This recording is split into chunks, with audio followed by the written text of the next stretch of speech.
ప్రభు బలలో పాలు పొందక పూర్వము మరి ఒకసారి పరిశుద్ధ గ్రంథంలో నుంచి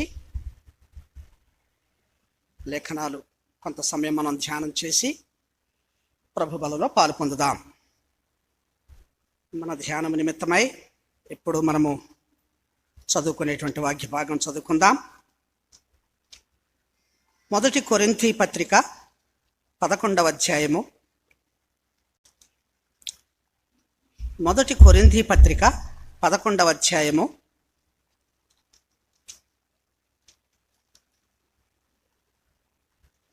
28వ వచనం, ఆ తర్వాత 31వ వచనం. ఈ రెండు వచనాలు మనం కలిసి చదువుకుందాం.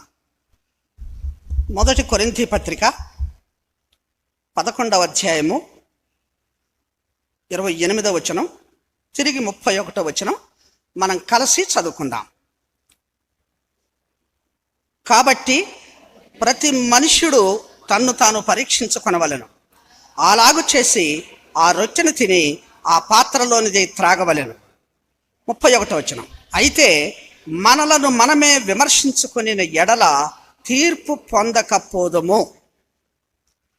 ప్రేమ కలిగిన ప్రభువా, దయగలిగిన తండ్రి, నీ పరిశుద్ధ నామమునకు వందనాలు, స్తోత్రాలు. మా ఆయుష్కాలంలో మరొక ప్రభు దినాన్ని, సజీవమైన దినాన్ని మాకు అనుగ్రహించి నీ సన్నిధానంలో చేరి నిన్ను ఆరాధించే ప్రజలుగా మమ్మల్ని ఇంతవరకు సిద్ధపరిచి చూపించిన నీ మహాకృప, నీ ప్రేమకై వందనాలు చెల్లిస్తుంటున్నాం.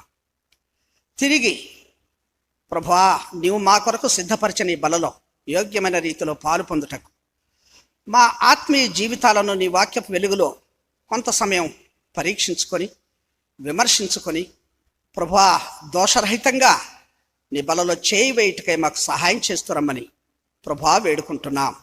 బలహీనుడను అయోగ్యుడను కనికరించండి. కేవలం నీవిచ్చిన కృపను బట్టి ప్రభువా, నీ పాత్రగా మరి ఒకసారి నీ అభిషేకంతో నీ ప్రజలమైన మేమందరం నీ వాక్యం చాట బోధించబట్టానికి, ప్రభువా సరిదిద్దబట్టానికి, చక్కబరచబట్టానికి, ఆ రీతిగా బలలో యోగ్యంగా పాలు పొందటానికి మాకు సహాయం చేయమని, వాక్యమును సమయమును మా కొరకు దీవించమని యేసు ప్రభు పరిశుద్ధమైన నామములో ప్రార్థించి వేడుకొంచున్నాము తండ్రి, ఆమెన్.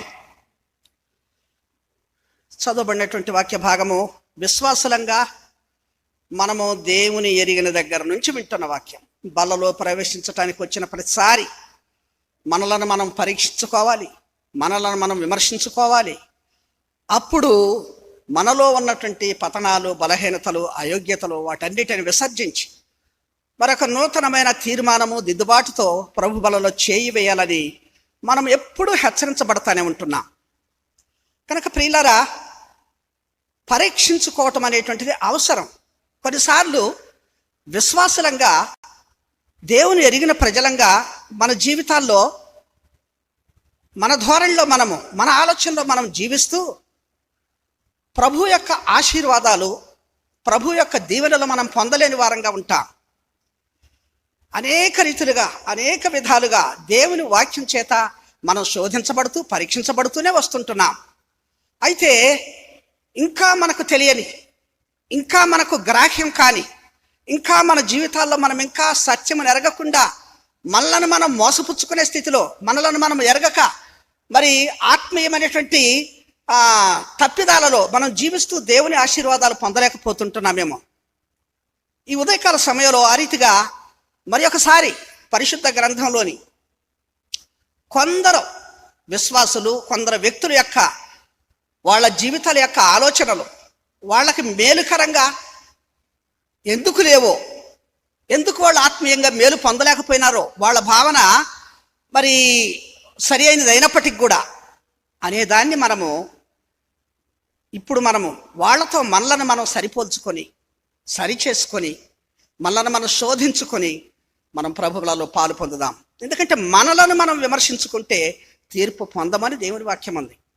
ఒకానొక దినమున ప్రభు యొక్క ఆ న్యాయపీఠం ఎదుట 2 కొరింథీ 5:10 చెప్పబడినట్లుగా ఇది విశ్వాసులము. ఎందుకంటే ప్రభు న్యాయపీఠం దగ్గర ఆ దినాన నిలబడేది ఎవరంటే అందరూ విశ్వాసులనట. దేవుని ఎరిగిన వారికి ఇచ్చేటువంటి తీర్పు అక్కడ ఉంటుంది న్యాయపీఠం దగ్గర. లోకస్తులందరికి కూడా మరొక తీర్పు కూడా ఉంటుంది. ప్రకటన గ్రంథంలో చెప్పబడినట్లుగా అది ధవళ సింహాసనం తీర్పు. కనుక అయితే దేవుడు ఎంత ప్రేమ కలిగిన వాడంటే తన ప్రజల తప్పిదస్తులై ఆ న్యాయపీఠం దగ్గర దోషులుగా ఎంచబడినప్పుడు వారికి కొంత శ్రమ, కఠినమైన శిక్షణ ఇచ్చి మరలా తీసుకునేటువంటి ప్రేమ దేవుడు చూపిస్తాడట. కనుక ఈ సమయమందు మనము అటువంటి విమర్శకు, అటువంటి పరీక్షకు మనలను మనం లోను చేసుకుందాం. అంత పెద్ద భక్తుడైన దావీదే, ప్రభువా నా హృదయాన్ని పరిశీలించయ్యా, నన్ను పరిశోధించయ్యా, నా యందు నీకు ఆయాసకరమైనది ఏదైనా ఉంటే చూపించయ్యా అని తన్ను తాను పరీక్షించుకున్నప్పుడు మన విశ్వాసపు స్థాయిలో మనం ఎంతటి వారము కనుక మనలను కూడా మనం పరీక్షించుకొని ప్రభు బలలో పాలు పొందటానికి మనం సిద్ధపరచబడదాం.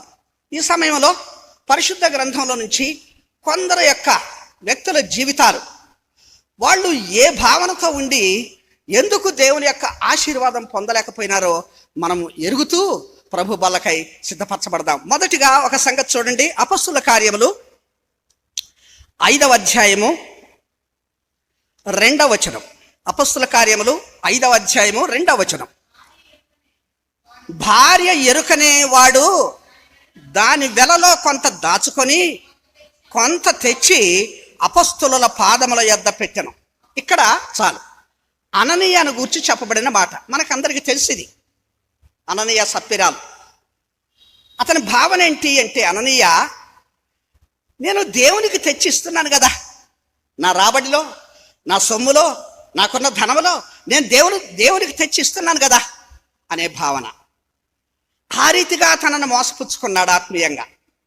ఎందుకని తదుపరి అననీయ జీవితము ఎంత దుఃఖకరంగా ఆయన ఆ మరణాన్ని పొందుతూ వచ్చాడో పేతురు దగ్గరకు వచ్చినప్పుడు, అననీయ దేవుని యొక్క ఆత్మను శోధించటానికి, దేవుని ఎదుట అబద్ధం ఆడటానికి నిన్ను నీవెందుకు సిద్ధపరచుకున్నావని అన్నప్పుడు, నిజంగా అననీయ అక్కడ పేతురు ఆయన అడిగినట్టుగా అయ్యా ఇదే అని చెప్పినట్టుగా అననీయ నోరు తెరిచి అక్కడ మాట్లాడినట్టుగా ఎక్కడా లేదు. కానీ నువ్వు దేవునితో అబద్ధమాడావు అని పేతురు అంటున్నాడు. అంటే తన హృదయములో తను ఏదైతే నిశ్చయించుకున్నాడో, నేను ఒకవేళ నన్ను అడిగినా నేను ఇదే అంటాను, కొంత దాచుకున్నాడు, కొంత తెచ్చి దేవుని మందిరంలో ఇచ్చాడు.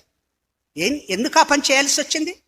ఒక విశ్వాసిగా దేవునికి తను ఇచ్చే దాంట్లో తను ఇచ్చ వచ్చినట్టు ఎంతైనా ఇవ్వచ్చు, అక్కడ ఏమి అభ్యంతరం లేదు. కానీ తను ఆత్మీయ జీవితంలో ఆ తప్పిదం చేస్తూ వచ్చాడు. అయితే అననీయ భావన ఏంటంటే, నేను ఇస్తున్నాను కదా దేవునికి. ఈ దినాల్లో విశ్వాసాలైనటువంటి వాళ్ళు కూడా నాకు కలిగిన దాని నుంచి నేను ఇస్తున్నాను కదా. ఏ రూపంలో ఇస్తున్నావు, ఎలాంటి తలంపుతో ఇస్తున్నావు, ఏ విధంగా ఇస్తున్నావు? అననీయలాగా మనం నష్టపోకూడదని పరిశుద్ధాత్ముడు అక్కడ వ్రాసి మనకు హెచ్చరిక చేస్తుంటున్నాడు. కనుక విశ్వాసంగా మనం ఇచ్చేదానిలో స్వచ్ఛత ఉండాలి. కనుక ప్రియులరా, అననీయ సప్పిరాలు భార్యాభర్తలు ఎంతో విచారకరమైనటువంటి మరణాన్ని అక్కడ పొందినట్లుగా. కారణం ఏంటంటే, దేవుని ఎదుట వారు దేవునికి ఇస్తున్న దాని విషయంలో వారి యొక్క స్థితి, వారి హృదయం సరిగా లేదు. కనుక ఇవాళ మనం పరిశీలన చేసుకోవాలా.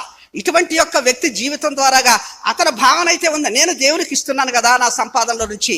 ఒకవేళ మనం కూడా అలా అనుకుంటున్నామేమో, మన సామర్థ్యం కొలది, మన శక్తి కొలది, మనకు విలువ కలిగిన కొలది మనం దేవునికి ఇవ్వటంలో దేవుడు ఎక్కడ కూడా ఆయన అసంతృప్తి చెందేవాడు కాదు. కానీ మనం ఇచ్చేది ఒక స్వచ్ఛతతో కూడి హృదయపూర్వకంగా మనం ఇవ్వాలని దేవుని వాక్యము అననీయ దృష్టాంతం ద్వారా మనకు హెచ్చరిక చేస్తూ ఉంది. కనుక విశ్వాసలంగా మనం దేవునికి ఇవ్వటంలో అననీయ లాంటి ఉద్దేశము కలిగి మనం ఉండదు సుమా, లేకపోతే మనం నష్టపోతాం. ఎందుకంటే అననీయాల నష్టపోయినట్లుగా దేవుని వాక్యంలో మనం చూస్తూ ఉంటున్నాం. కనుక ఇది మన యొక్క పరిశీలన. ఎందుకంటే అనేక కోణాల దేవుని వాక్యం దగ్గరకు వచ్చినప్పుడు రకరకాల కోణాలలో దేవుని వాక్యం మనకి హెచ్చరిక చేస్తే మనం దిద్దుబాటులోనికి రావాలని దేవుడు కోరుతుంటున్నాడు. ఈ సమయమందు ఆ రీతిగా అననీయ వలె ఆ భావన, నేను ఇస్తున్నాను దేవునికి అనేది కలిగి ఉండి నష్టపోయినట్లుగా అననీయలాగా మనం నష్టపోకూడదని దేవునికి ఇవ్వటంలో మనం ఒక స్వచ్ఛతను నేర్చుకోవాలని దేవుని వాక్యం ద్వారా హెచ్చరించబడుతుంటున్నాం. ఇకపోతే రెండవ సంగతి చూద్దామా. ఆదికాండము 4వ అధ్యాయము 3వ వచనం గమనించండి. కొంతకాలమైన తరువాత కయీను పొలము పంటలో కొంత యెహోవాకు అర్పణగా తెచ్చెను అని చూస్తుంటున్నాం. కయీను ఇక్కడ దేవునికి అర్పణ తెచ్చాడు. అంటే నేను కూడా దేవునికి అర్పణ ఇచ్చాననే భావనలో కయ్యను ఉంటున్నాడు. గమనించండి, ఆ దినాల్లో బలులు, అర్పణలు ప్రభువును ఆరాధించడానికి వాడేటువంటి వాళ్ళు ఆ దినాల్లో. ఇవాళ ఈ దినాల్లో ఈ క్రొత్త నిబంధన క్రైస్తవ్యంలో మనం అటువంటి బలులు, అర్పణలు కాదు, కేవలం మన స్వేచ్ఛార్పణలు, మన జిహ్వా ఫలాలు, మన నోటి మాటలతో ప్రభువుని ఆరాధిస్తున్నాం. కానీ ఆ దినాలలో పాత నిబంధన కాలంలో వాళ్ళు ఏంటంటే ఎడ్లు, కోడెలు, మేకలు లేదా గువ్వలు వీటిని తెచ్చి బలిపీఠం మీద అర్పించి ఆరాధించేటువంటి వారు. కయ్యను కూడా అలా భావించాడు. ఏం భావించాడు? నేను కూడా దేవునికి అర్పణ తీసుకుని వచ్చాను, నేను కూడా ప్రభువును ఆరాధించాను. మరెందుకు కయ్యను నష్టపోయినాడు అంటే కయ్యను యొక్క ఉద్దేశాన్ని గమనించండి. ఈ దినాల్లో కయ్యనులాగా మనం ఆరాధించడానికి సిద్ధపడుతుంటున్నామా? నేను కూడా ప్రభు మందిరానికి పోతున్నాను, నేను కూడా ప్రభువును ఆరాధిస్తున్నాను, నేను కూడా ఏ వారం క్రమం తప్పట్లేదు కనుక నా క్రియలు, నా ప్రవర్తన, నా సమస్తము అంతా ఇతరుల ఎదుట మంచిగా నేను చూపించుకుంటున్నాను. కానీ అంతరంగంలో కయ్యను దోషభరితమైనటువంటి ఆరాధన చేస్తూ వచ్చాడు. పైకి మాత్రము నేను కూడా దేవునికి అర్పించానే, నేను కూడా అర్పిస్తున్నానే, నేను కూడా ఆరాధిస్తున్నానే అని చెప్పేటువంటిది. విశ్వాసంలోనే మనం కూడా కయ్యను వంటి ఆరాధన, కయ్యను వంటి అర్పణ మనము అర్పించకూడదు. కొన్నిసార్లు మనల్ని మనం మోసపుచ్చుకుంటూ ఉంటాం. మనం చేసే ఆరాధనకు, మనం అర్పించే స్తుతులకు మన జీవితానికి సంబంధం లేకుండా ఉంటుంది. కనుకనే ఈనాడు క్రైస్తవ్యం నవ్వుల పాలవుతుంది లోకంలో. ఆరాధన బాగా ఉంటుంది, అద్భుతంగా ఉంటుంది, కానీ అది స్వచ్ఛత కలిగిన ఆరాధన, నీ జీవితం ద్వారా చూపించే ఆరాధన. కయ్యను అలా చేసి నష్టపోయినట్లుగా మనం చూస్తుంటున్నాం. అందుకనే మనకిది హెచ్చరిక. కనుక మన ఆరాధన ఎలా ఉందో, కయ్యను భావన అయితే నేను కూడా ప్రభువుని ఆరాధిస్తున్నాను, నేను కూడా ప్రభువుకి అర్పణిచ్చాను అని అనుకున్నాడే, కానీ ఆ అర్పణ సరి అయినది కాదు. దేవుని యొక్క ఉద్దేశము ప్రకారం తను అర్పించలేకపోయినాడు. అందుకని మనము జాగ్రత్త పడాలి ఈ విషయంలో. ప్రియులారా, అంచె దినాలలో మనం ఉంటున్నాం. మన ఆరాధన ప్రభువుకు అది ఇంపైన సువాసనగా ఉండాలి, ఆయన ఆఘ్రాణించనదగిన ఆరాధనగా ఉండాలి. అప్పుడే దేవునికి ప్రీతి కలుగుతుంది. కనుక మనము విశ్వాసలంగా మనము ఆరాధన చేస్తున్నాననే భావనలో నువ్వు ఉన్నావు, కానీ కయ్యనులాగా నష్టపోకూడదని దేవుడు ఈ రీతిగా మనకు హెచ్చరిక చేస్తూ వస్తుంటున్నాడు. కనుక గమనించుదాం, ఈ సంగతులు గమనించుదాం ఆత్మీయంగా. చూడండి, మరొక వ్యక్తి విషయంలో కూడా 2వ రాజుల గ్రంథము 5వ అధ్యాయము 20వ వచనం.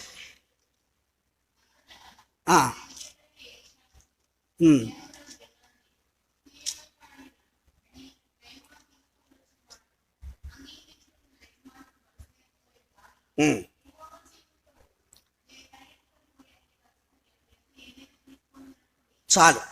అంతట దైవజనుడైన ఎలీషాకు సేవకుడగు గేహజీ, సిరియనుడైన ఈ నయమాను తీసుకొని వచ్చిన వాటిని అంగీకరించుటకు నా యజమానునికి మనస్సు లేకపోయాను, గాని యెహోవా జీవము తోడు నేను పరిగెత్తుకుని పోయి అతని కలుసుకొని అతని యొద్ద ఏదైనాను తీసుకుందుననుకొని.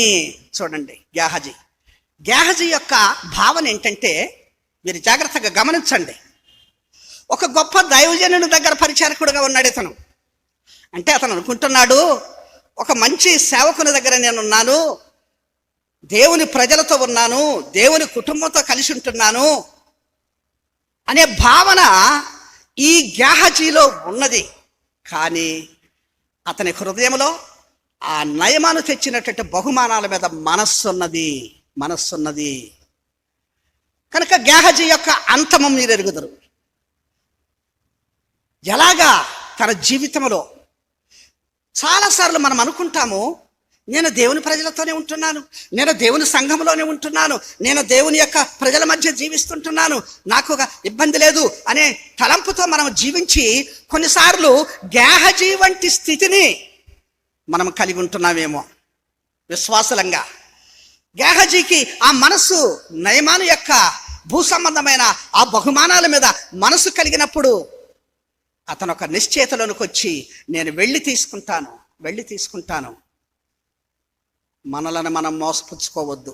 అనేక మార్లు దేవుని ప్రజలము నేను దేవుని కుటుంబంలో, దేవుని సంఘములో, దేవుని ప్రజలతో, దేవుని మధ్య నేను నివసిస్తున్నానని చెప్పి లోక సంబంధమైన వాటి విషయంలో మనల్ని ఆలోచికిపోయి మనల్ని మనము తగ్గించుకొని వాటిని ఆశించి విశ్వాసభ్రష్టులంగా మనం చేయబడుతూ వస్తుంటున్నాం. ఎంత గొప్ప నష్టాన్ని గేహజీ పొందాడు.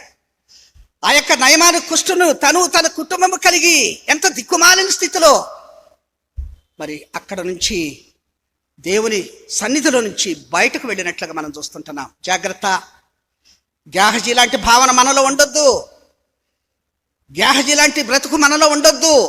కొన్నిసార్లు మనల్ని మనం మోసపుచ్చుకుంటూ అన్ని విషయాల్లో నేను దేవుని సంఘము, దేవుని ప్రజల మధ్య ఉన్నాను, దేవునితో ఉన్నాను అని అనుకుంటామే కానీ ఆత్మీయంగా నష్టపోతాం. గేహజీ పొందిన నష్టము, లేదా కయ్యను పొందిన నష్టము, లేదా అననీయ పొందిన నష్టము మన జీవితాల్లో ఉండకూడదు. ఆయనకి ఇవ్వటంలో కానీ, ఆయనను ఆరాధించటంలో కానీ, ఆయన ప్రజలతో కలిసి జీవించటంలో కానీ వాళ్ళకున్న భావన మనలో ఉంటే మనం ఆత్మీయంగా నష్టపోతామనే సంగతిని మనం ఎరగాలని దేవుని వాక్యము హెచ్చరిక చేస్తూ ఉంది. గమనించారా ఈ సంగతులు? ఇంకొక సంగతి చూద్దాం, నేను త్వరగా వెళ్తాను. సంఖ్యాకాండము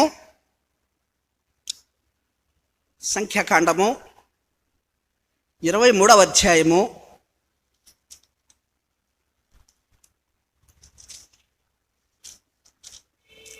23వ అధ్యాయము 10వ వచనం గమనించండి. యాకోబు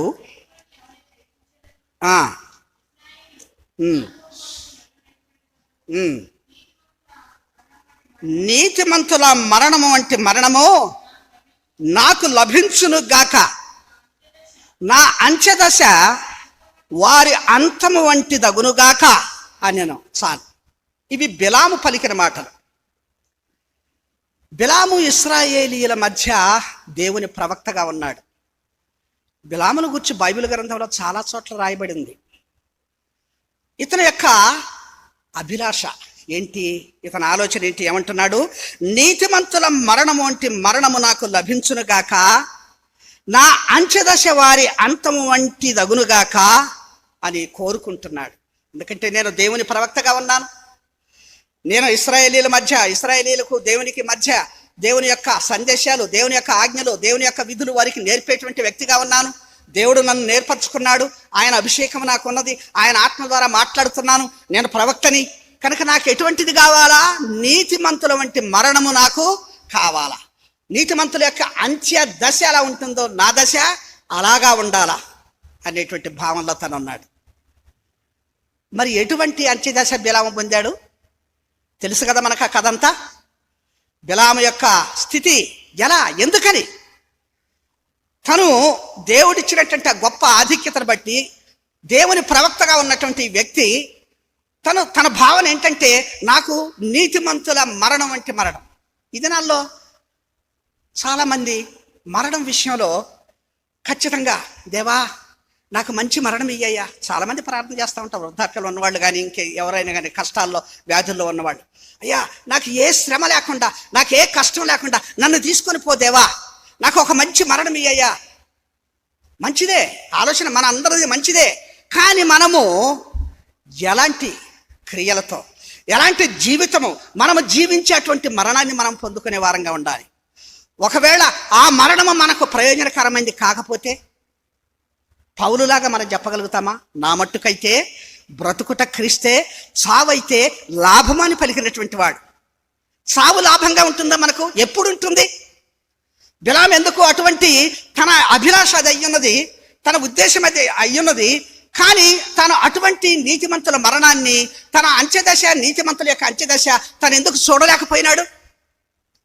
చాలా ఘోరంగా మనము ఆయన మరణాన్ని గురించి చదివినప్పుడు మిద్యానీయులైన 5 రాజులతో పాటు బిలామును కూడా కత్తితో యుద్ధంలో చంపినట్లుగా ఇశ్రాయేలీయులు మనం చూస్తాం. ఎందుకని అటువంటి దుఃఖకరమైన మరణం బిలాము పొందాడు? తను కోరినటువంటి మరణానికి, తను పొందిన మరణానికి ఏమిటో తేడా అంటే తన బ్రతుకు సరిగా లేదు. గమనించండి. ఈ దినాల్లో దేవుని ప్రవక్తలుగా, దేవుని యొక్క పరిచారకులుగా, దేవునికి మరి మనుషులకు మధ్యగా యాజకులుగా ఉన్నటువంటి వాళ్ళ బ్రతుకు సరిగా లేదు. బిలాము అదే చేశాడు. చాలా కఠినంగా దేవుని వాక్యంలో బిలామును గురించి రాశాడు. మీరు యోధా పత్రికలో కానీ, పేతురు 2:15-16 వచనాలు కానీ చూస్తే అతను చాలా కఠినంగా అతను బ్రతుకు ఒక అన్యరాజు అయిన బాలాకి ఇచ్చే బహుమానాల మీద ఆసక్తి కలిగి పదే దేవుని ప్రజలను శపించటానికి సిద్ధపడి, అరే ఒక కొండ మీద దేవుడు నోరు మూయించి తన ప్రజలను దీవించేటట్టుగానే బిలాం చేశాడు. మరొక కొండకు తీసుకెళ్ళాడు బాలాకు, అయ్యా ఈ కొండ మీద నుంచి అన్న శపించు. మరొక కొండ మీదకి తీసుకెళ్ళాడు బాలాకు, ఎత్తైన కొండ మీద. 3 కొండల మీద కూడా దేవుడు బిలాము నోటి నుంచి ఇశ్రాయేలులకు ఆశీర్వచనం ఇచ్చాడు. బాలాకు కోపం వచ్చి, ఏంటయ్యా నువ్వు ఇశ్రాయేలును శపించి వాళ్ళ మీద నాకు విజయం ఇచ్చేటట్టుగా చేసి వాళ్ళు శాపగ్రస్తులు అయ్యేటట్టుగా చెయ్యమని నేను చెప్తే ముమ్మారు కూడా నువ్వు వాళ్ళని ఆశీర్వదించావేంటయ్యా అని బాలాకు బిలాముని అడిగినప్పుడు, దేవుడు నా నోట పలికాడు, నేను చేస్తాను. అసలు ఎందుకు తను ఎందుకు ఆశించేలా పోయాడు? ఒక నోరు లేని గార్ధపం చేత, గాడిద చేత, మానవ స్వరంతో హెచ్చరించబడేటువంటి ఆ యొక్క బుద్ధిహీనతకు బిలాం ఎందుకు పోయాడు? అటువంటి మంచి మరణము బిలాం ఎందుకు పొందలేకపోయాడు? ఈనాడు బిలాము వంటి స్థితి యోచనలో మనం ఉంటున్నామా? జాగ్రత్త, పరిశీలన చేసుకోవాలా. చివరకు బిలాం ఏం చేశాడో తెలుసా? ఎంత నష్టదాయకమైనటువంటి పని. బహుశా బాలాకు అనుకుని ఉంటాడు, ఇన్నిసార్లు నువ్వు ఇశ్రాయేలీయులను శపించకుండా వాళ్ళని దీవించావు కదా, కనీసం వాళ్ళని ఏ విధంగా నేను నష్టపరిచే సలహా ఏదైనా సూచన నాకు ఇవ్వరాదా అని బాలాకు బిలాముని అడిగుంటాడు. అందుకని బిలాము ఏం చేశాడో తెలుసా? చూడండి, ప్రకటన గ్రంథము 2:14 వచనం. ప్రకటన గ్రంథము 2:14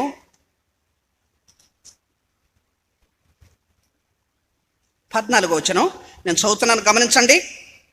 అయినను నేను నీ మీద కొన్ని తప్పిదములు మోపవలసి ఉన్నది. అవేమనగా, విగ్రహములకు బలి ఇచ్చిన వాటిని తినునట్లును, జారత్వము చేయునట్లును ఇశ్రాయేలీయులకు ఉరియొడ్డుమని బాలాకునకు నేర్పిన బిలాము బోధను అనుసరించువారు నీలో ఉన్నారు. బాలాకునకు నేర్పించాడట. బాలాకు, ఒక పని చేయి, నువ్వు ఇశ్రాయేలీయులకు నష్టం జరగాలంటే నువ్వు ఒక పని చేయి. ఏం చేస్తావంటే, విగ్రహాలకు బలి ఇచ్చిన దాన్ని తినేటట్టు చేయి వాళ్ళని. తర్వాత వాళ్ళ యొక్క పిల్లల దగ్గరకు, వాళ్ళ కుమారుల దగ్గరకు మీ కుమార్తెలను పంపి జారత్వం చేసేటట్టుగా చేయండి. దేవుడు ఆటోమేటిక్గా మండిపోతాడు. ఎందుకంటే ఆయన పాపమును, దుర్మార్గతను సహించేవాడు కనుక తన ప్రజల విషయంలో దేవుడు వారిని శిక్షిస్తాడు, వాళ్ళని నష్టపరుస్తాడు అని చెప్పి ఈ బిలాము బోధ బాలాకుకు నేర్పాడంట. అంటే ఇశ్రాయేలీయులు నష్టపోవటానికి ఎంత కారకుడయ్యాడండి? దేవుని ప్రజలు నష్టపోవటానికి ఎంత కారకుడయ్యాడండి బిలాము? ఇటువంటి వాడు, ఇటువంటి జీవితం కలిగి తను అంటున్నాడు, అయ్యా నీతిమంతుల వంటి మరణము నాకు కలుగును గాక, వారి అంత్యదశ లాంటి అంత్యదశ నాకు కలుగును గాక. ఎట్లా కలుగుతుంది? జాగ్రత్త. మన యొక్క బోధలు, మన యొక్క జీవితము, మన యొక్క పరిస్థితులు బిలాములాగా ఉంటే మనము లాభం పొందలేము, గుర్తించాలి. కనుక ప్రియులారా, ఆ రీతిగా బిలాము ఆశించాడే కానీ దానికి తగ్గట్టుగా దేవుని యొక్క ప్రవక్తగా అతను జీవించలేకపోయాడు. కనుక అతని అంత్యదశ చాలా దుఃఖకరంగా ముగిసినట్లుగా మనం చూస్తుంటున్నాం. ఎందుకంటే ఇశ్రాయేలీయులు ఆ రీతిగా చెడిపోవటానికి కారకుడైపోయాడు. బాలాక్కి ఒక దుర్మార్గమైనటువంటి సలహాలు ఇచ్చి వారు చెడుకు కారణమైనటువంటి ప్రవక్తగా బిలామును మనం చూస్తుంటున్నాం. అటువంటి స్థితి మనలో ఉండొద్దు. మన విశ్వాసులమయ్యుండి మన తోటి ప్రజలకు మనం ఇచ్చే సలహాల విషయంలో, వారిని నడిపించే విషయంలో, వారు చెడిపోవటానికి, వాళ్ళ ఆత్మీయంగా నష్టపోవటానికి, వాళ్ళ ప్రతిష్ట దిగజారటానికి, వాళ్ళకి ఏదైనా సొసైటీలో అగౌరవం కలగటానికి కారణమైన విశ్వాసిగా, వ్యక్తిగా మనం ఉంటే నష్టపోతాం. జాగ్రత్త, నష్టపోతాం. ఎప్పుడు కూడా మన తోటి సహోదరులను, మన వాళ్ళని మనం ఘనపరుచుకోవటానికి, గౌరవించుకోవటానికి, హెచ్చించుకోవటానికి ఒక విశ్వాసి ఉండాలి. కానీ ఒక విశ్వాసి మూలంగా మరొక విశ్వాసి యొక్క ప్రతిష్ట నువ్వు చెప్పే మాటల ద్వారా, చాడీల ద్వారా, చాటింపుల ద్వారా నష్టం కలగకూడదు. బిలాము ఆ రీతిగా కారకుడైపోయాడు, దేవుని ప్రజల యొక్క నష్టానికి కారకుడైపోయాడు. కనుక మనము పరిశీలన చేసుకుందాం, పరీక్షించుకుందాం. దేవుని బల దగ్గరకు వస్తున్న మన జీవితాల్లో మనము ఇటువంటి అభిప్రాయాలతో మనముండి, ఆలోచనలతో మనముండి ఆత్మీయంగా వాళ్ళ వల్లే నష్టపోకూడదు, వాళ్ళ వల్లే మోసపోకూడదని దేవుడు తన వాక్యం ద్వారా హెచ్చరిస్తున్నట్లుగా మనం చూస్తుంటున్నాం. మరొక వ్యక్తిని కూడా చూద్దాం. ఇక్కడ గమనించండి, సంఖ్యాకాండము 16వ అధ్యాయము, సంఖ్యాకాండము 16వ అధ్యాయము 33వ వచనం గమనించండి. వారును వారి సంబంధులందరూ ప్రాణముతో పాతాళములో కూలిరి, భూమి వారిని మృంగివేశను, వారు సమాజంలో ఉండకుండా నశించిరి. ఇది కోరహును అతని సంబంధికులను గురించి చెప్పబడిన వాక్య భాగం. ఇది మనుషులకు కలిగే సహజ మరణం వంటి మరణం రాలేదు వాళ్ళకు. కోరహు, అబీరాము, దాతాను వాళ్ళ కుటుంబాలు భూమి నోరు తెరిచినప్పుడు పాతాళములో కూలినటువంటి పరిస్థితి. ఎవరండి కోరహు? ఇతని భావన ఏంటి?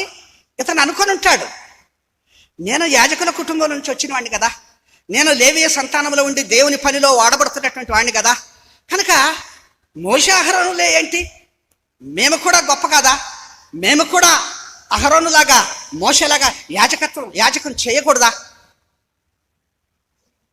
అంటే తన భావన ఏంటంటే, ఈ యొక్క కోరహు నేను దేవుని యొక్క సేవోపకరణంగా సేవా పరిచర్యలో ఉన్నటువంటి వ్యక్తిని కనుక నేను కూడా యాజకత్వం చేస్తాను, అహరోనే కాదు.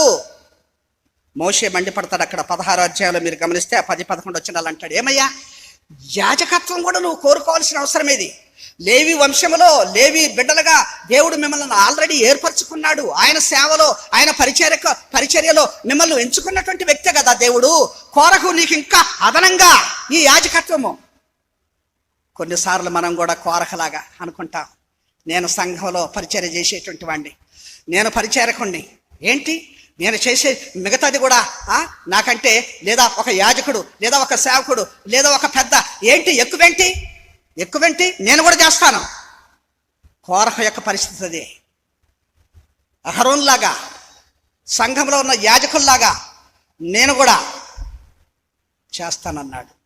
ఇటువంటి హెచ్చింపు, ఇటువంటి గర్వము, ఇటువంటి ఒక సేవా కుటుంబంలో నుంచి వచ్చి సేవా పరిచర్యలో పరిచారకుడుగా ఉన్నటువంటి కోరహు తన్ను తాను హెచ్చించుకోవటానికి, అధికం చేసుకోవటానికి సిద్ధపడినప్పుడు దేవుడు ఎంత భయంకరంగా వారిని మరి పాతాళంలోనికి నెట్టివేశాడో మనం ఎరుగుతుంటున్నాం. కనుక జాగ్రత్త.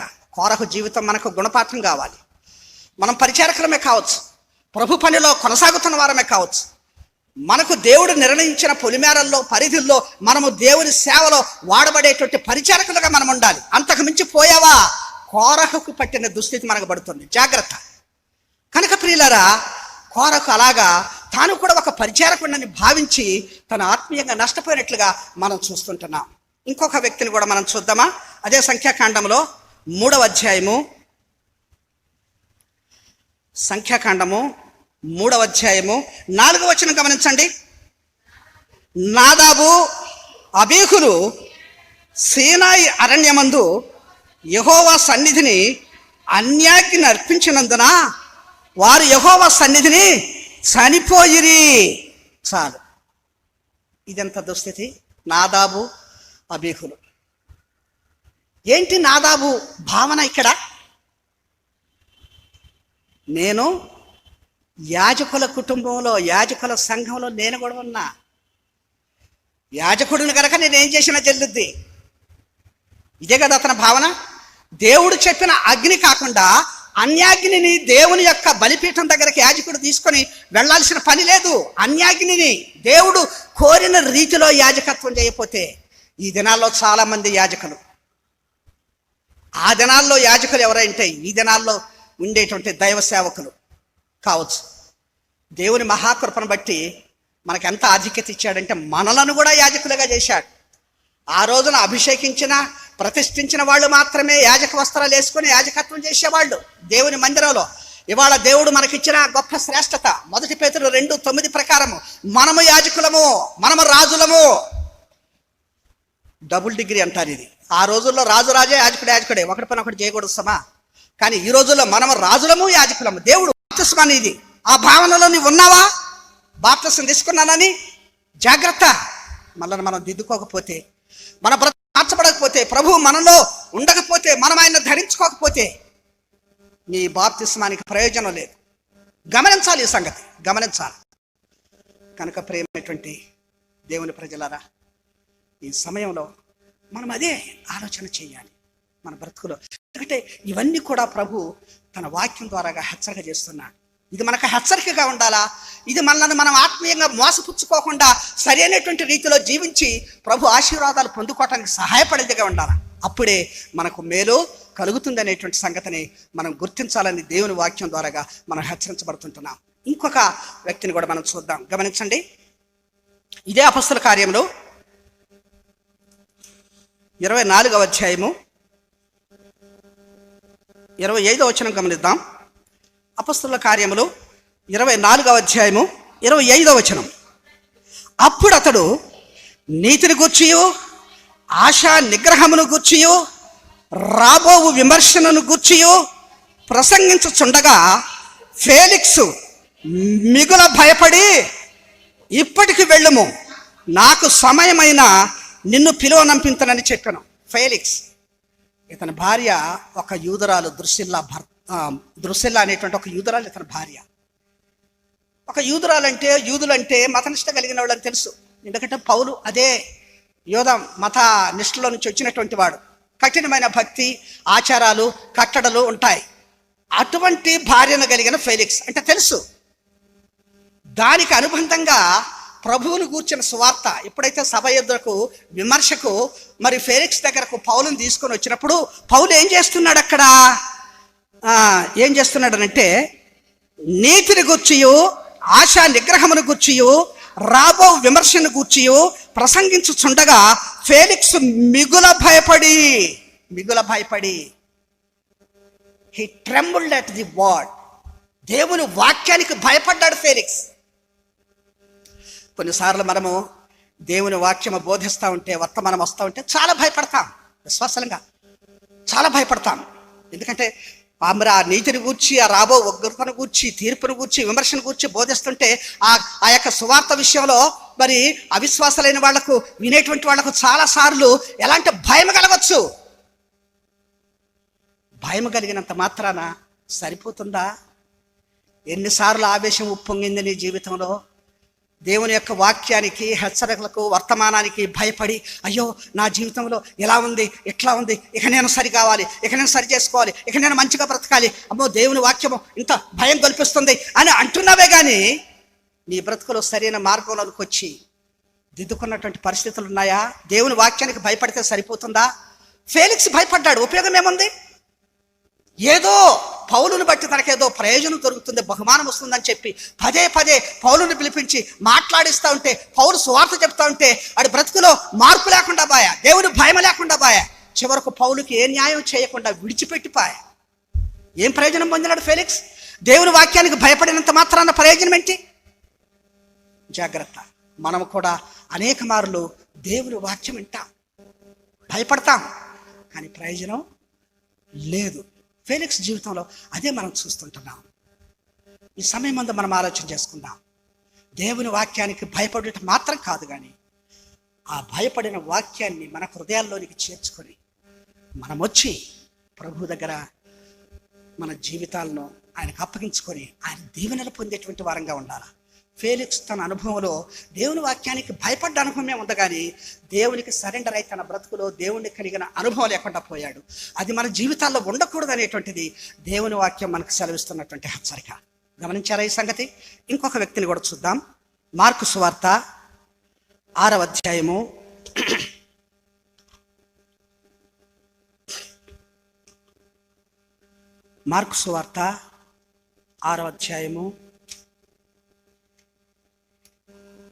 20వ వచనం గమనించుదాం. హెరోదియా అతని మీద పగపట్టి ఆయనను చంపగోరెను. ఆమె చేత కాకపోయెను. ఎందుకనగా యోహాను నీతిమంతుడును పరిశుద్ధుడునగు మనుషుడని హేరోదు ఎరిగి అతనికి భయపడి అతని కాపాడుచు వచ్చెను. మరియు అతని మాటలు వినినప్పుడు ఏమి చేయను తోచకపోయినను సంతోషముతో వినుచుండెను. చాలు, హేరోదు చేస్తున్న పని. సంతోషంగా వింటున్నాడు దేవుని మాటలు. కొన్నిసార్లు మనం దేవుని బోధకు ఎంత సంతోషిస్తామో, హేరోదు కూడా అదే పని చేశాడు.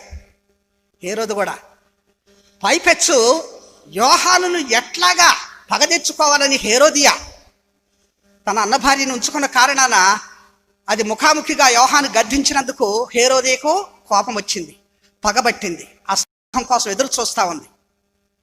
అయితే ఎన్నిసార్లు ఈ హేరోదు దగ్గర హేరోదియా గోజాడిందో అక్కడ ఆ సందర్భాన్ని బట్టి తెలుస్తుంది. ఎన్నిసార్లు. అయితే యోహాను నీతిమంతుడు, పరిశుద్ధుడు, ఏ తప్పిదం లేనివాడు అని హేరోదుకు తెలిసి కూడా యోహాను మాటల యందు, ఎప్పుడు ఆయన బోధ యందు సంతోషించిన వ్యక్తిగా ఉన్నాడు. మరి యోహాను విషయంలో సరిగ్గా ప్రవర్తించాడా హేరోదు? దేవుని వాక్యము, దేవుని బోధకు సంతోషించినటువంటి వాడు, ఆ బోధకుని యొక్క జీవితంలో యథార్థతను, నీతిని, భక్తిని, ఖచ్చితత్వాన్ని, పరిశుద్ధతను ఎరిగినటువంటి వాడు. చివరికి ఏం చేశాడు హేరోదు? యోహాను తలను తీసేయించాడు. ఏం ప్రయోజనం పొందాడు? ఒక దుర్మార్గమైనటువంటి పని చేసి. కనుక దేవుని యొక్క వాక్యము బోధలందు సంతోషించటం కాదు, దానికి తగ్గట్టుగా తన జీవితంలో నడుచుకోవటం నేర్చుకోవాలి. హేరోదు చేయలేకపోయినాడు. గమనించండి ఈ సంగతి.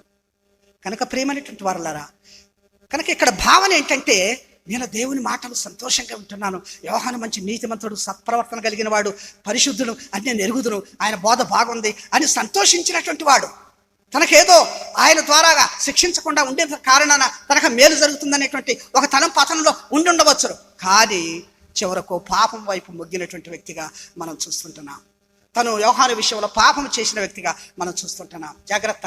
మన జీవితాల్లో కూడా బోధల విషయమే సంతోషించటమే కాదు, కానీ ఆ బోధల యొక్క సంతోషం ద్వారాగా మనలో పరివర్తన, మార్పు, మనము దానిని బట్టి అనుసరించి నడుచుకునే జీవితం ఉన్నప్పుడే మనకు అది ప్రయోజనం. కానీ లేకపోతే హేరోదు వంటి జీవితమే మనం చూడవలసి వస్తుంది అనేటువంటి సంగతిని మనం ఇక్కడ చూస్తుంటున్నాం. పోతే ఇంకొక వ్యక్తిని గురించి కూడా చూద్దాం. నిర్గమకాండము 8వ అధ్యాయము 8వ వచనం. అప్పుడు ఫరో మోషే అహరోనులను పిలిపించి, నా యొద్ద నుండి, నా జనుల యొద్ద నుండి ఈ కప్పలను తొలగించమని యెహోవాను వేడుకొనుడి. అప్పుడు యెహోవాకు బలి అర్పించుటకు ఈ ప్రజలను అగత్యముగా పోనిచ్చేదనని నేను. చాలు. ఇక్కడ ఫరోను గురించి రాయబడుతూ వచ్చింది. ఫరో ఏం చేస్తున్నాడు? మోషే అహరోనులను పిలిచి ప్రార్థన చేయండి, మా కొరకు ప్రార్థన చేయండి అని కోరుతున్నారు. చూసారా? మా కొరకు ప్రార్థన చేయండి, మీరు ప్రార్థన చేస్తే మీ ప్రజలను ఇక్కడి నుంచి మేము పంపిస్తా. ఫరో జీవితంలో ఉన్నది ప్రార్థనలు అయితే కోరుతున్నాడు. తన ప్రజలు తను బాగుండాలి, మేలుగా ఉండాలి, మేలు పొందాలని కోరుతున్నాడు. కానీ అందుకు తగ్గట్టుగా తన బ్రతుకు లేకుండా పోయింది, జీవించలేకుండా పోయింది. తను ఏదన్నాడో దాన్ని జరిగించలేకుండా పోయింది. ఈ దినాల్లో మనం కూడా మన అక్కర్లను బట్టి, మన ఇబ్బందులను బట్టి, మనకున్న వ్యాధులను బట్టి, మనకున్న ఆర్థిక పరిస్థితులను బట్టి, మనకున్న అనేకమైనటువంటి కారణాలను బట్టి మనం మన తోటి వాళ్ళను ప్రార్థనలు అడుగుతాం. అక్క మా కొరకు ప్రార్థన చేయండి, అన్న మా కొరకు ప్రార్థన చేయండి. మంచిదే, ప్రార్థన కోరటం తప్పలేదు. మన కొరకు ఇతరులు ప్రార్థన చేయాలి. అనేక మంది ప్రార్థనే మన జీవితాలకు విజయాన్ని చేకూర్చుతుంది. మంచిదే. ఫరో ఏం చేశాడు? అదే చేశాడు. ప్రార్థనలు కోరాడు, కానీ తన బ్రతుకులో ప్రార్థనలో కోరిన రీతిగా తను జీవించలేకపోయినాడు. దేవుని ప్రజలను పోనివ్వకుండా పోయినాడు. తన హృదయాన్ని కఠినం చేసుకున్నాడు. చివరకు ఎర్ర సముద్రం. జాగ్రత్త. అంటే విశ్వాసం అయ్యుండి మన జీవితాల్లో ఫరో భావన ఏంటంటే, నేను ప్రార్థన చేయమని కోరాను కదా, వాళ్ళు ప్రార్థన చేస్తున్నారు కదా నా కొరకు, నేను నా ప్రజలు బాగుంటాం కదా. బాగుంటాం ఎప్పుడు? నీవు ఆ కోరిన ప్రార్థనకు తగినట్టుగా జీవించినప్పుడు. లేకపోతే నష్టం. ఇవాళ విశ్వాసమైన మన జీవితాల్లో కూడా మనం ప్రార్థనలు కోరవచ్చు, కానీ తప్పుదేమో లేదు. కానీ మన జీవితాలు అందుకు అనుగుణంగా ఉండాలి.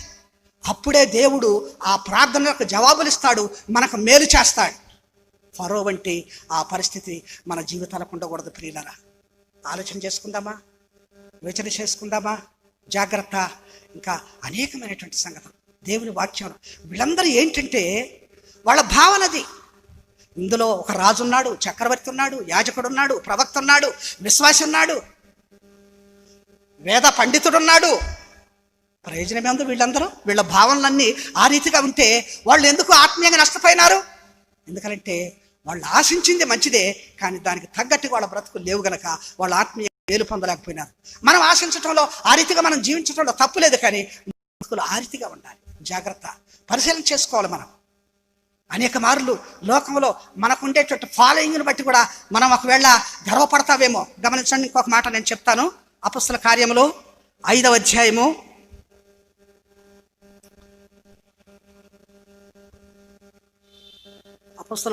5వ అధ్యాయము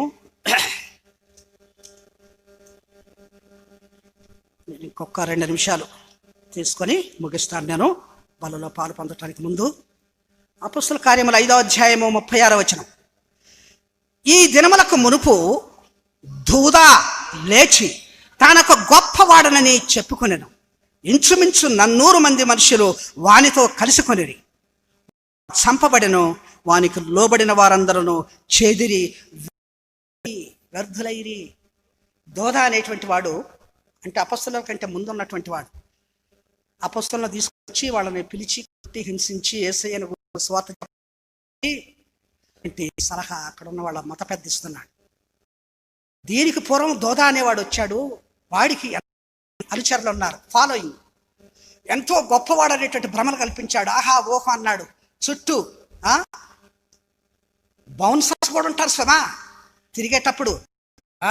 నేను గొప్పవాడిని, నా సత్తా చూడు, నా తడాకా చూడు అన్నట్లుగా దర్పము డాబు అన్ని పెట్టుకొని తన అనుచరగణాన్ని పెట్టుకొని ఉన్నాడు. దోదా కూడా అలా చేశాడు. అతనికి అంతమంది అనుచరులు. ఆ తర్వాత వాడు పోయాడు, వాడిని వెంబడించిన అనుచరులు పోయారు. వాళ్ళ వాడి పేరు లేదు, వాడి ఊరు లేదు, వాడి ఉనికే లేదు. కనుక ఎంతోమంది అనుచరులు, ఎంతోమంది ఫాలోయర్స్ నాకున్నారనే భావన దోదాకు ఉంది మా దినాల్లో. మనం కూడా అనుకోవచ్చు, మనకు ఉండేటువంటి స్థితిగతులను బట్టి మన అనుసరించేవాళ్ళు, మన మాట వినేవాళ్ళు, మన వెంబడించేవాళ్ళు, అనుచరులు చాలామంది ఉంటే ఉండొచ్చునేమో. కానీ అది దైవికంగా లేకపోతే అది మరొక తరంలో వాళ్ళ పేరు వినిపించదు, వాళ్ళ ఊసు వినిపించదు. జాగ్రత్త. కనుక మనము తాత్కాలికమైనటువంటి హెచ్చింపు, తాత్కాలికమైనటువంటి అభివృద్ధి, వీటిని బట్టి మనం పొంగిపోయి దోదావలే ఆత్మీయంగా నష్టపోకూడదు. కానీ దేవుడు మనకిచ్చిన ఈ ఆధిక్యతలు, ఈ ఫాలోయింగ్, వీటన్నిటిని కూడా దైవ నియమములో, దైవ క్రమములో మనం కొనసాగిస్తూ ఉంటున్నప్పుడు దేవుడు వృద్ధి పొందిస్తాడు.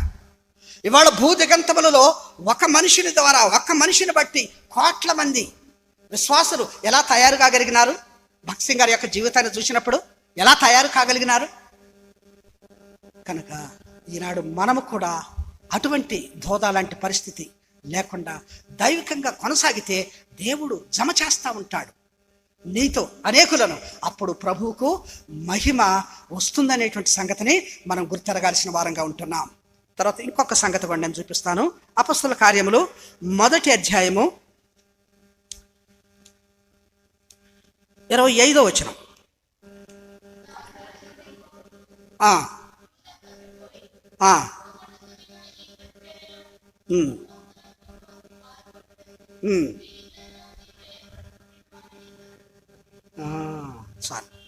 తన చోటికి పోవుటకు యోధా తప్పిపోయి పోగొట్టుకొనిన ఈ పరిచర్యలో అపొస్తలత్వములో పాలు పొందుటకు, తన చోటికి పోవుటకు తప్పిపోయి, యోధాను గురించి మనం ఇక్కడ చూస్తున్నాం. ఎంత గొప్ప ఆధిక్యత యోధా పొందాడో తెలుసా? ఒకవేళ అతని భావన అది అయి ఉంటుంది, నేను కూడా ప్రభు శిష్యుల్లో ఒకటిగా ఉన్నానే, ప్రభు నాకు అప్పచెప్పినటువంటి ఈ హోదాలో ప్రత్యేకంగా, శిష్యుల్లో ఆయనకి మళ్ళీ ప్రత్యేకమైన హోదా ఏంటిది? అది డబ్బు సంచి తన దగ్గరే ఉంటుంది. ట్రెజరర్. చాలామంది సంఘాలలో ఇచ్చిన హోదాను బట్టి, పెద్దరికాన్ని బట్టి పొంగిపోయే పరిస్థితి. యోధా బ్రతుకు ఎంత ఘోరంగా ముగిసిందో మనం చూస్తుంటున్నాం. కనుక ప్రభు ఏర్పరచుకున్నటువంటి శిష్యుల్లో, ఆ బంగారపు వీధుల్లో, ఆ యొక్క పరలోకపు బంగారపు పట్టణంలో 12 పునాదుల్లో ఒక పునాది పేరు, ఈ అపొస్తలుడి పేరు పెట్టడానికి యోధాకు అవకాశం ఉండే. 12 మంది సింహాసనాలు మీద కూర్చొని యేసు ప్రభుతో పాటు ఒక సింహాసనంలో పరిపాలన చేయటానికి యోధాకు అవకాశం ఉండే. ఇంత గొప్ప ఆధిక్యతలో తను సంపాదించుకున్నాడు ప్రభు శిష్యుడిగా. కానీ అన్నిటిని పోగొట్టుకొని దిక్కుమాలిన చౌచచ్చాడు. కారణం తన యొక్క జీవితము, తన యాటిట్యూడ్, తన ఉద్దేశం ఏదైతే ఉందో అది తప్పు.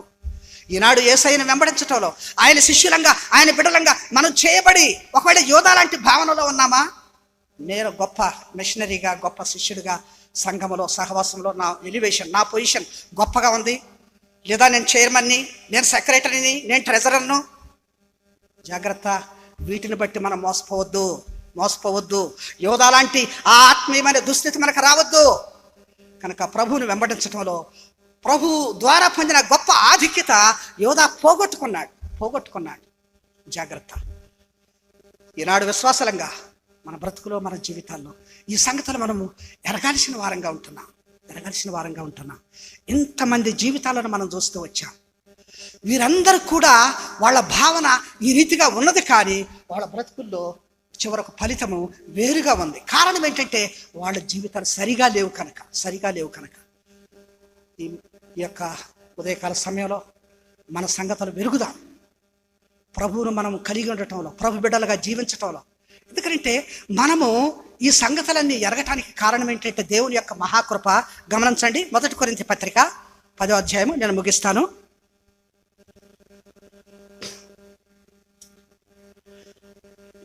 11వ వచనం, 1 కొరింథీ పత్రిక.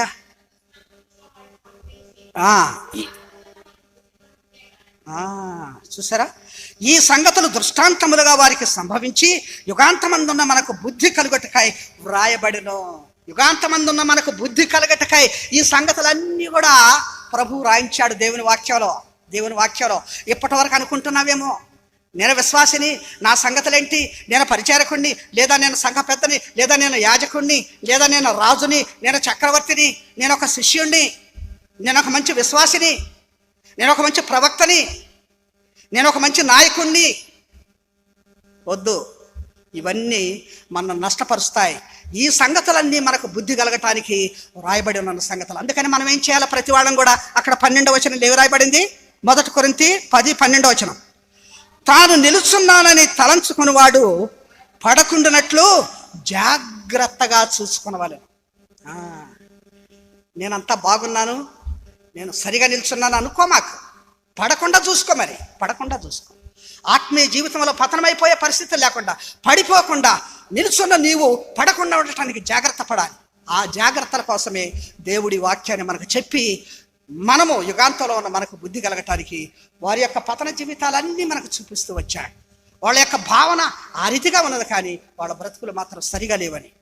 ప్రియమైనటువంటి దేవుని ప్రజలారా, విశ్వాసులారా, ఈ సమయంలో మనం ఆ రీతిగా మనల్ని మనం విమర్శించుకొని, పరీక్షించుకొని, మనల్ని మనం శోధించుకొని, ఎక్కడ ఆత్మీయంగా నష్టపోకుండా దేవుని బలలో మనం పాలు పొందుదాం. రండి, ప్రార్థన చేసుకుందాం.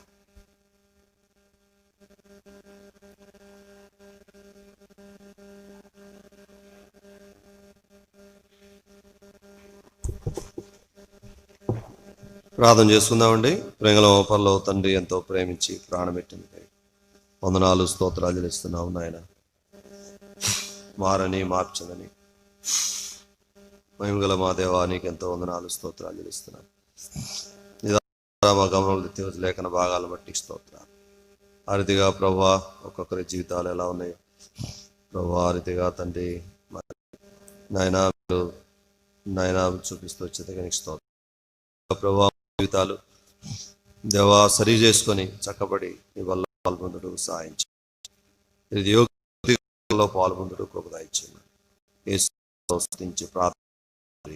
ఆమేన్. దయచేసి అలాగనే ప్రార్థనలో ఉండి మనం పరీక్షించుకుందాం. వాక్య వెలుగులో అనేది అతిగా సరి చేసుకొని చక్కబడి ప్రభువులో పాల్పొంపులు పొందాం.